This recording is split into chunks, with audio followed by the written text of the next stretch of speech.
In this video, let's discuss Burp Suite. So let's get started. Burp Suite is a popular tool for testing the security of web applications, which is extensively used by security professionals, testers, and developers to detect and take advantages of weaknesses in web applications.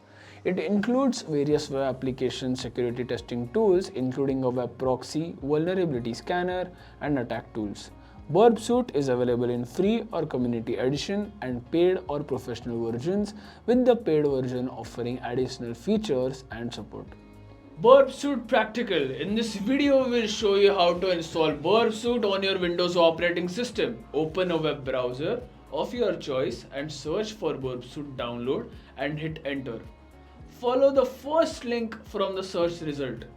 Click on Go Straight to Downloads. You can choose either the community or the professional version, which is a paid one. For this demo, we have chosen the community version. From the platform, we will choose Windows 64-bit. Now click on download. It will take a few minutes to download depending on the size. After downloading, go to the downloads folder and click on the downloaded installation file for Burp Suite. Click on next for the following instructions. After installation, go to your search bar and search for Burp Suite.